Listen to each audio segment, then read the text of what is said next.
Hey folks, this is Jake Davis with an on-the-fly review for you. And today I'm talking about Black Panther, Wakanda Forever, released yesterday. Directed by Ryan Coogler, starring Letitia Wright, Angela Bassett, Lupita Nyong'o, Denai Graya, Tanaqueta, Martin Freeman, Winston Duke, Julia Louis-Dreyfus, Lake Bell, and Richard Schiff.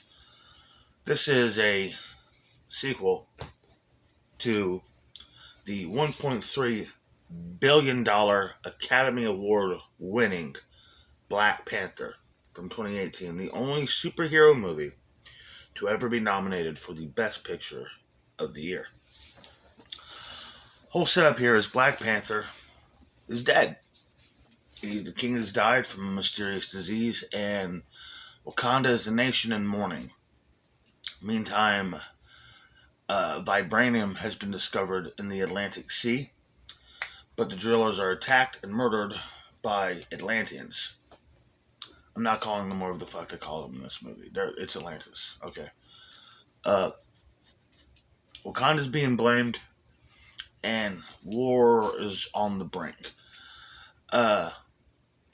Shuri, the little sister from the first movie, of course, and Okoye, Michonne, go to America to recruit this child prodigy, Riri Williams, to help them try to find and defeat Namor, who is it's Namor, dude. It's the leader of the Atlanteans. Dude, I hate this movie so much. Alright, where do I even start, man? Alright, let's start with the obvious. It was the plans to go through with a film that would focus on Shuri taking on the mantle of the Black Panther was announced long before Chadwick's passing. Sudden, tragic passing. Shocking, even. Marvel was always intending to play him out because, in Phase 4, everything is about representation and ideological politics. If you want to go woke and PC, I really don't understand how a African king who is also a superhero doesn't fit your woke agenda. It sounds pretty fucking woke to me. And on top of that, it's T'Challa. It's a great character. I've always been a big fan of Black Panther. I don't know if I even remember. That's right. When the first movie came out, I wasn't doing this channel yet. But I pointed out then, I was the kid that was sitting around 4 years. All of the Marvel movies take place in New York City because that's where Stanley grew up, No problem with that.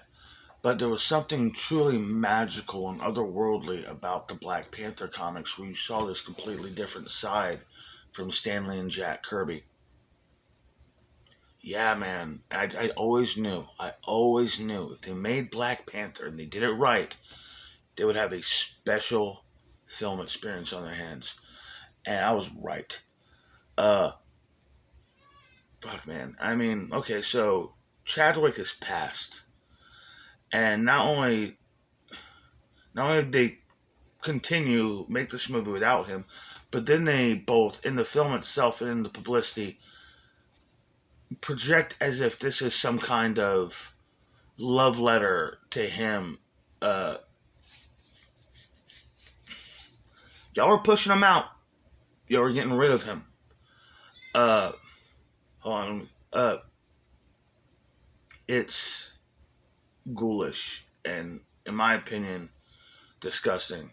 The Marvel's attitude of just parading the name of a dead man that you had done wrong in order to promote a fucking movie. That's how I feel about it.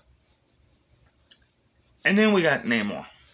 Namor, the first ever Marvel superhero, and his both cinematic and live action debut. Tanaqueta is the first man to ever play Submariner. He is introduced as, yes, he was a bit of an anti-hero, even a villain a bit in the comics, but he was never like this. He was never this warlord, madman, murderer. Spends an entire film trying to hunt and murder a child. Oh, he's a redemptive arc. He's on the path to joining the Avengers in future movies, but I don't give a fuck. I don't care. You have him trying to kill a kid. That's a whole. You have him murdering innocent women in this movie. It is bad. Very bad. There's no coming back from what they've done to Namor in this movie. But the real reason I believe that this is the worst film in the MCU yet, compared to the other ones that I really didn't like. There's now 30 films in the Marvel Cinematic Universe. I don't count bullshit like Morbius. There's 30 films in the Marvel Cinematic Universe, and there's only 6 of them. If it was in the binary code of thumbs up, thumbs down, there's only 6 of these movies I would give thumbs down to. 4 of those have come out in the last year and a half, and 2 of those have come out in the last 5 months. The MCU is getting really bad. It's getting like the bad movies, the shit is the norm. And things like Spider-Man No Way Home are this rare gem, and same thing with Werewolf by Night.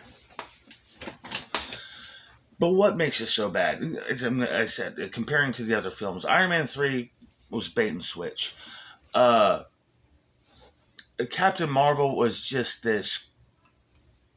It was just a shallow, politically driven ideologue movie. It was not there for any other reason for the studio to pat themselves on the back and say they made it. Eternals. Even taking away the utter bullshit and predictable ending of Icarus being the villain, the real problem with that movie was it was too big. It was too ambitious for a one-shot movie. They needed a TV show, and the film ultimately just collapsed under its own ambition. And then you got this movie. Oh, and of course, Love and Thunder was just, 2.5 hours of pure cringe. But this movie, ultimately, what makes it worse than those films is it's just fucking boring. Not one scene. The fight on the bridge between Okoye and Atuma. It's the only scene in the whole movie I was actually invested in. It was well choreographed. It was well directed. It was genuinely intense. The lack of music causes genuine sense of panic and danger for our hero. That's a good scene. That was a good scene. Everything else in this movie was the water balloon grenades. Water fucking balloon grenades. Dude, come on. This may be one of the stupidest weapons I've ever fucking seen in a movie. They do know that it's not just the concussive blast and the heat from the fire that kills people on a grenade, right? They know about shrapnel? Do they know about shrapnel? Shrapnel is the dangerous part of the grenade. It's a bad movie. It's a really, really bad movie. I'm giving it... Oh, and then there's... what was with the costumes in this movie? The first film had Oscar-winning costumes, beautiful costumes that not only were like... You can see the hierarchy and class in Wakanda, but also when they go out amongst the real world, these really slick, high-dollar threads. In this, everybody's just in a fucking jumpsuit. Who the fuck thought it'd be a good idea to put Lupita Nyong'o in a fucking pillowcase? Are you kidding me? I'm giving this movie...